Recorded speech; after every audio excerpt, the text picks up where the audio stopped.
você! Está no ar mais um programa da série Dicas Tributárias. Continuamos falando sobre a reforma tributária, que na verdade é um projeto de lei 2337, que cuida só de alterações no imposto de renda e na contribuição social das pessoas jurídicas e no imposto de renda das pessoas físicas.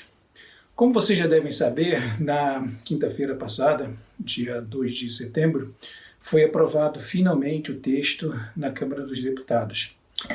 E, segundo informações de jornais, eu não vi o texto completo da aprovação. A única coisa que foi mudada para o relatório anterior foi a redução do imposto de renda sobre dividendos e distribuição de lucros de 20% para 15%.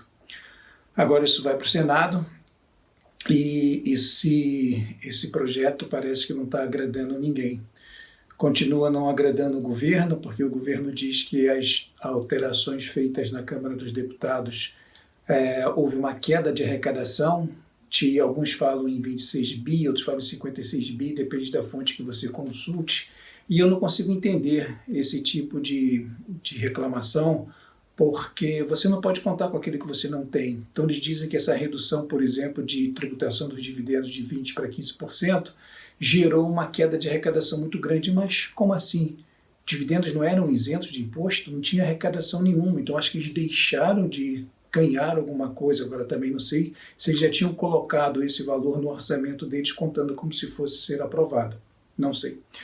Bom, e agora isso vai para o Senado, vamos ver o que vai acontecer lá, mas enquanto isso, enquanto não tem uma aprovação formal, no vídeo passado eu falei com vocês que nós íamos falar sobre as alterações sugeridas para as aplicações financeiras. As alterações são alterações que vai mais ou menos na mesma linha de todo esse projeto, que é antecipar rendimentos que não estão no bolso do contribuinte ainda. Então vamos lá, as aplicações financeiras de renda fixa e de renda variável, elas passam a ter seus rendimentos tributados a 15%, a partir de janeiro de 22. Então deixa de ter aquela tabela regressiva, que começava em 22,5% e ia até 15%, dependendo do período de aplicação, e agora vai ficar uma alíquota única de 15%.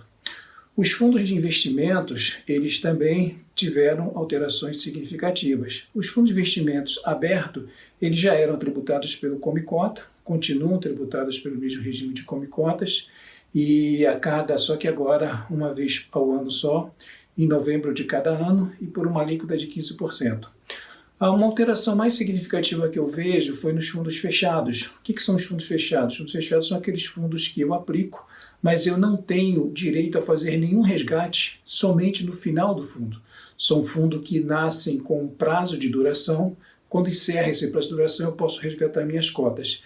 E esse fundo sempre houve a tentativa de se implementar o regime de come-cotas dele, mas nunca foi para frente, até porque por uma razão muito simples, eu não tenho rendimento nenhum. Eu nem sei se vou ter rendimento quando o fundo acabar. Mas agora eles criaram uma situação, e a situação diz que, por exemplo, em janeiro de 2022, serão considerados como distribuídos os rendimentos que estão represados dentro do fundo. E esses rendimentos vão ser calculados como o valor do custo de aquisição que cada um entrou na cota e o valor da cota em 1º de janeiro de 2022. Essa diferença vai ser considerada como rendimento atribuído ao cotista e vai ser cobrado dele 15%, que vai ser recolhido por uma cota única em maio pelo administrador. E a partir daí, a cada novembro ele vai ter um come-cota também. Tem lá um dispositivo, tem um parágrafo que reduz essa alíquota para 10%, no caso do beneficiário ir lá e pagar no terceiro dia útil subsequente ao fato gerador, que seria aí 1º de janeiro de 2022. Bom, essa também é mais uma surpresa, né? É uma antecipação de algo que eu não tenho rendimento algum, mas tudo bem. Não parou por aí. Os fundos de ações, eles continuam isentos de imposto de renda, mas essa isenção já tem uma data para acabar. Eles serão isentos até 31/12 de 2023 e a partir de janeiro de 2024 eles passam também a ter os seus ganhos tributados a 15%. Teve uma alteração também dessa mesma linha de antecipar resultados, que foi nos fundos de investimento em participações. são aqueles fundos que eles têm como o valor, o ativo principal, o investimento em outras companhias. Então, esses fundos, os lucros que as companhias tinham, ficavam represados neles e somente eram tributados quando distribuídos aos seus cotistas.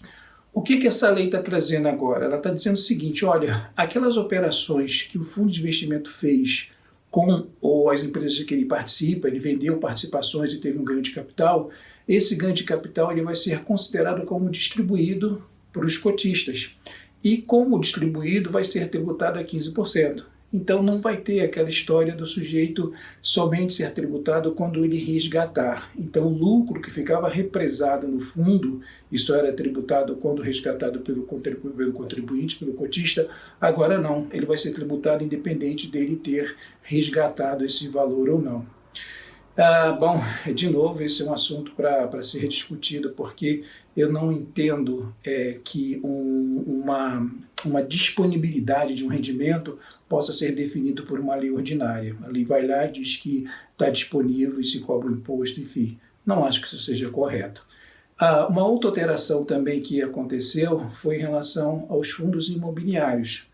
Os fundos imobiliários, eles também tinham essa mesma pegada, eles investiam seu patrimônio em carteiras de imobiliárias, esses rendimentos do fundo continuam não sendo tributados, mas o fundo fica obrigado a distribuir no mínimo 95% dos seus rendimentos para os cotistas. E aí os cotistas também passam a ser tributados por 15%.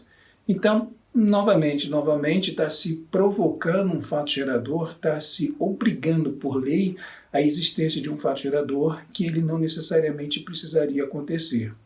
Essas alterações todas, elas têm só um objetivo, que é o objetivo de antecipar a tributação, independente de haver renda ou não. Tá certo que tem lá os seus parágrafos que dizem que no caso de perda, você pode compensar essa perda com o futuro, mas isso não é correto. Eu acho que todas essas alterações, elas ferem frontalmente o artigo 43 do Código Tributário Nacional, que é aquele artigo que eu já falei aqui algumas vezes, que ele diz que você tem a tributação apenas quando você tem a disponibilidade da renda no seu bolso, e não há disponibilidade de renda ainda. Então, se não há disponibilidade de renda, não haveria fato gerador. Mas o que esse projeto de lei 2337 está fazendo é antecipar uma série de fatos geradores. Bom, vamos ver o que acontece no Senado, se vai haver alteração, ou ainda se esse projeto vai ser aprovado ou não, se o governo mesmo não vai retirá-lo de pauta, enfim, porque a reclamação tem sido muito grande e de todos os lados. Então, conseguiu-se fazer uma convergência, não uma convergência de prós e contras, conseguiu fazer-se uma convergência somente de contras. Então, está quase todo mundo contra isso daí. Vamos ver o que acontece. Enquanto isso, continuem me seguindo aí nas minhas redes sociais, os meus dados estão aqui embaixo, e quiserem bater um papo sobre esse assunto, eu estou à disposição. Valeu? Um abraço, até a próxima. Tchau.